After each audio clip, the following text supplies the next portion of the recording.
Today's Anxiety Slayer podcast is brought to you by New Beginnings, daily steps for self-acceptance and peace of mind.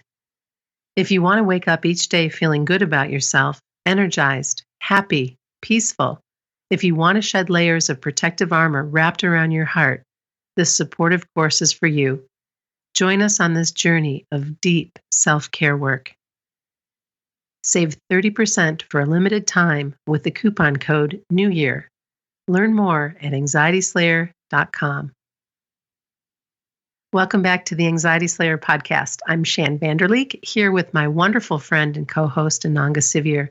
We come together weekly from Kent and Leelanau to share Anxiety Slayer sessions with you and answer listener questions from our inbox and Facebook page, as well as our private Facebook group. Together we share a powerful collection of techniques to reduce anxiety. Hello, Ananga. Hey, Shan. Today, we're going to be talking about how our thoughts and feelings about anxiety affect the quality of our life. We'll be looking at the benefits of clearing resistance and resentment towards anxiety, and how that frees up our energy to start taking action steps toward feeling less anxious and more hopeful. Here we are in the new year, and I think this is a great place to start because it's so natural to go to that place of resenting anxiety and how it makes us feel. Yeah, it's something I learned from chronic illness, the difference, how I felt about myself in that experience from day to day. If I could be at peace and accepting and do the best I could with it and have the sweetest day I could with it, or whether I just felt sick and tired of feeling sick and tired, not wanting to wake up in pain. And when we're pushing against and objecting to what's happening, it just doubles our suffering. It's that second arrow teaching that we've sometimes shared from Buddhist psychology. So our anxiety, that's the experience, that's the first arrow, but how we respond to it, how we feel about it, that's the second arrow, the thoughts and feelings we're having about the factual experience. And it's that responding, it's that second arrow, the reaction, that causes us the most pain. And some of those thoughts that keep us stuck in anxiety that we hear often are, I will never be free from panic attacks, or I know I'm stuck with anxiety for life, or I've tried everything and nothing works. The latter being what we hear, I think, the most of. But these are beliefs. They are not facts, and beliefs can be changed. Freedom from anxiety begins when we challenge those beliefs and start to look beyond them. Yeah. You can see how, feeling that I'll never be free from anxiety, I'm stuck with this anxiety for life, how hopeless that can make us feel and how solid it makes anxiety feel. Those kinds of beliefs, when we declare them, we're etching them into our mind, and it really bolts anxiety down as a much more solid and confining experience. It sure does. And that's why it's so important to break through the wall of anxiety. And that's what we're here to help you do. When you see anxiety as an enemy or personalize it by saying you hate it, you are giving anxiety power over you. It becomes something you have to fight or you resent. And feeling that way about anxiety puts you in a victim mindset. You continue to feed your anxiety, exhaust yourself, and you just feel really bad. And we've all done it. It's a default setting of the suffering mind. You don't like how you feel, so you declare it. I hate this. I don't want to feel this way. But anxiety isn't personal as much as we think that it is. It's not. It's just not. It's not listening, and it's not going to back off and leave you alone unless you take action, unless you make the choice to deal with it by taking action. Yeah. Otherwise, we're just pouring petrol on the fire. We're saying, there's fire. I hate the fire. The fire's too hot. The fire's too bright. I don't want this fire. And all the time we're just feeding it. We're throwing more wood and more fuel on it and increasing the experience. It's the easiest thing to do. And for most of us, it's actually our default setting is to do that. And we don't always even know we're doing it. So that's why these conversations, I think, are so important.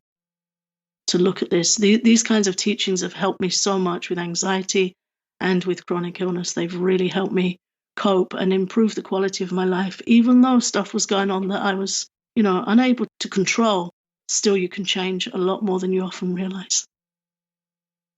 So we often talk about Ayurveda, India's ancient science of life, and it's my favorite place to go for teachings on the mind. And there are two challenges for the anxious mind that I've learned from Ayurveda that have really helped me. One is that the mind tends to form grooves, like an old record. Our thoughts carve tracks that our mind just falls into and plays over and over again. We have these thoughts come up in our mind and they're kind of automatically running, very hard to change. That's one thing that the anxious mind very easily does, is it forms these grooves, this broken record playing in our head. The other thing the mind does that's very challenging to deal with is it tends to have a negativity bias. And that means it's particularly drawn to the unhelpful thoughts and the beliefs that aren't helpful to us, that don't serve us well or even harm us. And it likes to replay those and ruminate on them. Now you get those nights where you think, I'm tired, I'm going to go to bed. You put your head on the pillow and your mind starts chewing and ruminating over and over. And this really perpetuates that cycle of mental suffering. And while we're doing the replay, we're making the grooves deeper. We're etching those negative programs really deeper in our minds. So they're all the easier to go back to. It's a really challenging state, but we can change them. You think of an old-fashioned record player. I remember I had one when I was a kid, a really cool little record player my dad bought me.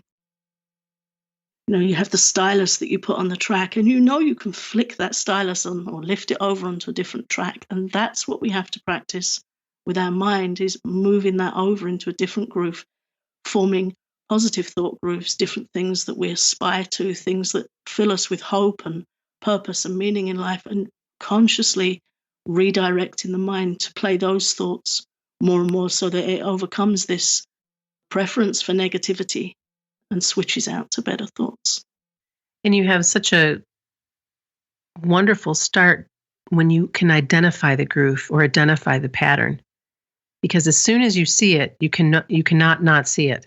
At least that's what I've found. And you've heard me time after time, not necessarily on the podcast, but in our personal conversations. I'll get to a point where I'm like so sick and tired of my own stuff. My own groove, my own pattern, right? Because I finally see it clearly. And then by seeing it clearly, I can change my mind. I can make different choices. And changing our mind is so much easier when it comes from our heart. Changing the way you feel about your anxiety and switching your perspective to seeing it as an emotion or a messenger that is trying to communicate something to us is a positive first step in regaining our power and sense of control over anxiety. One way to do this is to ask yourself, what would I love to do if I was free from anxiety? What would I love to do if I was free from anxiety? And to really go there, let your senses go there. What do you see? What do you hear? What do you feel? Where are you? There's a beautiful practice. I can't credit the author because I don't recall at the moment who suggested this, but there's a practice called the perfect day, where you just sit and imagine in great detail your perfect day. What's your environment like? What's your room like? Your chair? What are you eating? What are you doing? What are you thinking? And a writer that I like to follow does that every New Year, as in New Year's practice. And the way she does it is to really enter into it in great detail. She journals it out for about 20 minutes, which is a really cool exercise. And then she looks at how she can get closer to it through the course of the year. And I think that's a really wonderful practice that applies very well to anxiety too. And not to let our mind throw up all the buts. But I can't because of this, or but I couldn't because of that. If you've got buts coming up, write them down and deal with them with EFT tapping. If you're having those thoughts come up. I'm just picturing all these little butts popping up from a garden. It's very funny to me. It is. And the mind will. It's an objector to positive change.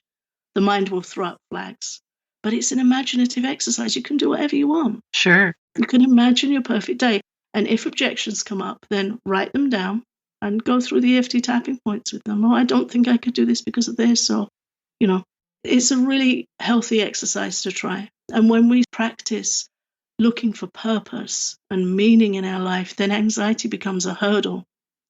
It's a hurdle between where we are now and what we want to experience in the future. Instead of it being a solid brick wall, it becomes something we can get over. Yes. And that's a completely different experience, right down to your day-to-day life. Yes. And of course, we have to talk about EFT tapping and how tapping can change unwanted thoughts, because it can. Tapping is a quick and effective way to change our unwanted beliefs. And in doing so, you can change your entire experience of anxiety. You can change that groove. You can change that pattern from feeling trapped to feeling hopeful and finding freedom. You can try it by yourself with a book or a course. We have many courses that can help you with EFT tapping, or you can work with a practitioner like Ananga for support to make sure that you cover all the aspects of the thoughts that are affecting you. Tapping for our beliefs about anxiety is a very interesting exercise that can key right into calming general anxiety. I know, Ananga, you've got a tapping story that you'd like to share about a stuck headache that you once had. Yeah, and directly related to belief. This was a real key learning experience for me. It was in my quite early days of practicing EFT tapping. And at that time, I used to get really strong headaches.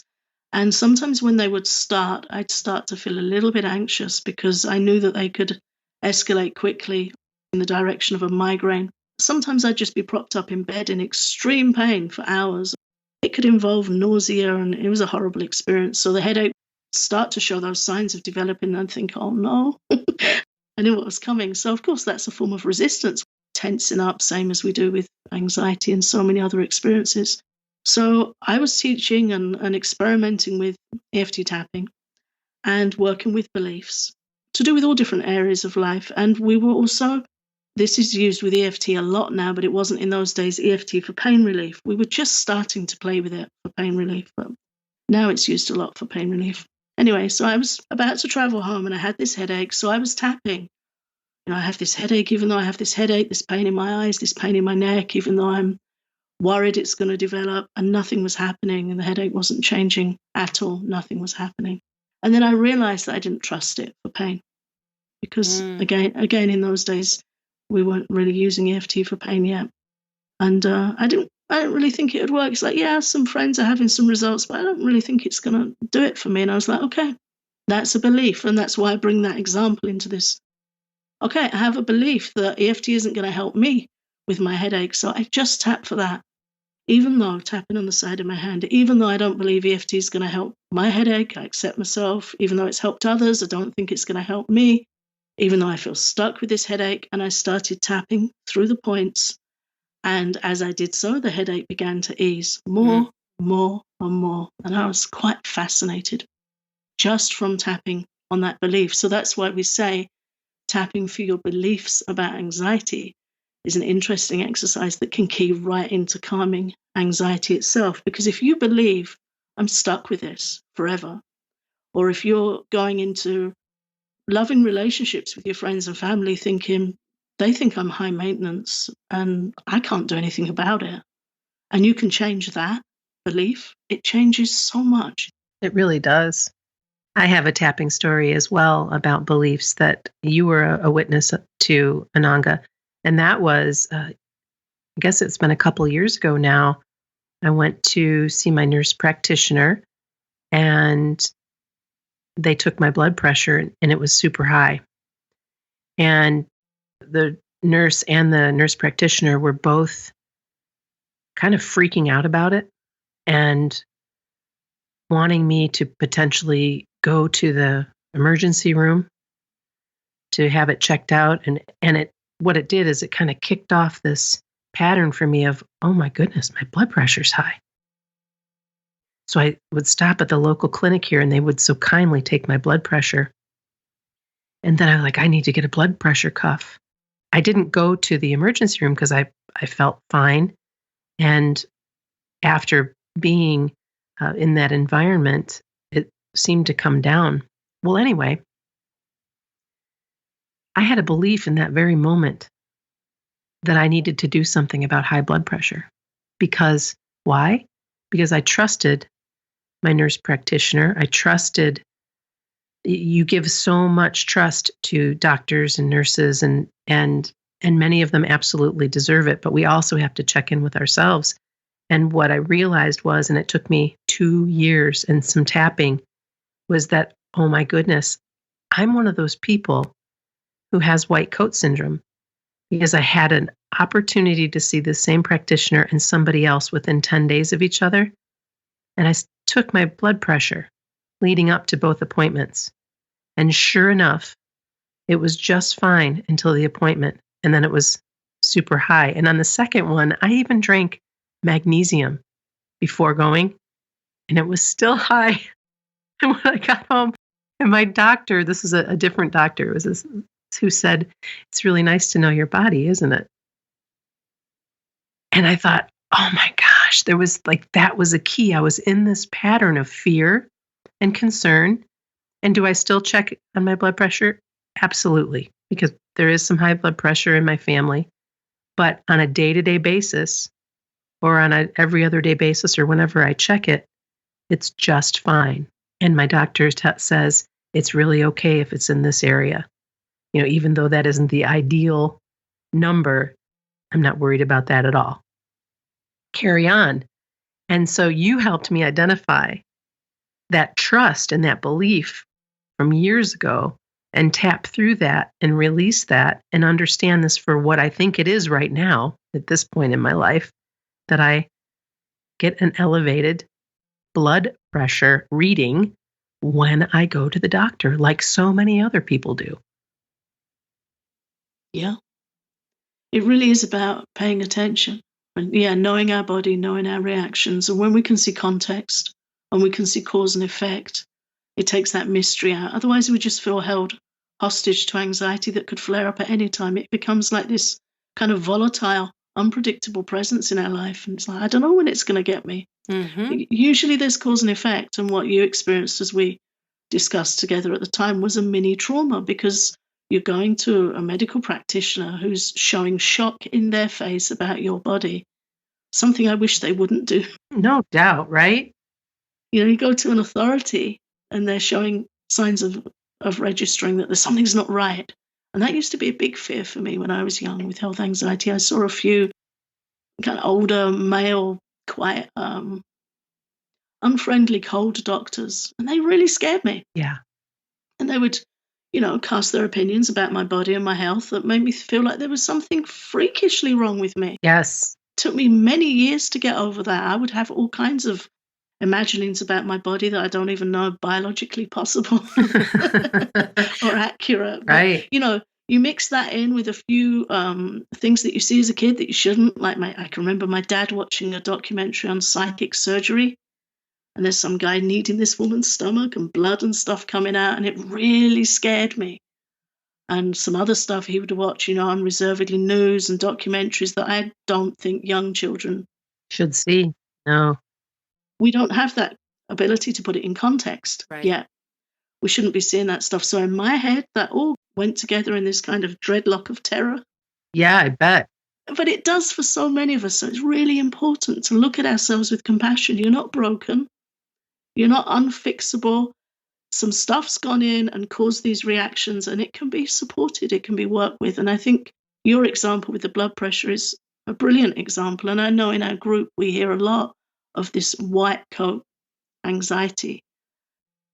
So we have every right to look for the approaches that help us feel supported. And that's where Ayurveda and EFT are really my go-to practices and sources of information, because they can help us feel calm and positive and hopeful no matter what we're facing. They sure can. And the way to master anxiety is to stop fighting it and start taming it. And this begins with paying attention to what's beneath the roar of our anxiety. When you look at a raging river, you see the white foamy water on the surface. And that's the part that gets your attention because it's showing the most energy, the most noise and movement. But if you think beyond the surface, under the surface, you know that there is more to the river than just its rushing and roaring. With anxiety, we see the surface noise and the turbulence, and we get caught up in it and exhausted by it. But there's more to it than the surface symptoms and the looping thoughts. Our anxiety also has a story, a source, and different elements to it.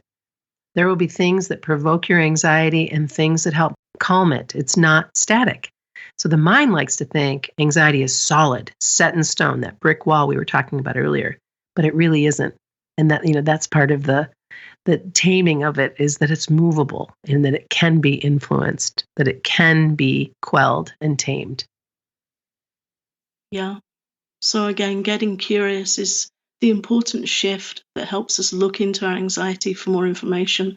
We recorded an episode on this many years ago, and it was called something like How Playing Detective Can Help You Calm Your Anxiety, looking for clues, looking for cause and effect. So getting curious and watching how we react. And then with support, we can begin working with that information and responding to anxiety's message rather than reacting, which constricts us and makes it feel all the worse. We can respond. And we can do that with acceptance, which helps soften the experience of anxiety. And it brings us space to draw breath. It brings us a pause to explore the practices that can help us live a positive and peaceful life. That was so beautifully said, Ananga. And I just want to make sure that our listeners know we're going to be creating a guided tapping session for how to make peace with anxiety that's going to go up on our Patreon. So if you've been considering becoming an Anxiety Slayer patron, now might be the perfect time to do so, because that will be up later this week. And you're welcome to visit our Patreon at, what is the address there, Ananga? I'm not remembering it. Patreon.com/Anxiety Slayer. Well, that's easy enough. Well, I'm so glad we came together again to talk about how to make peace with anxiety. And just as a follow-up, our podcast today is brought to you by New Beginnings, Daily Steps for Self-Acceptance and Peace of Mind. And if you're interested in exploring this course, you can save 30% for a limited time with the coupon code NEWYEAR. And you can learn more about New Beginnings at anxietyslayer.com.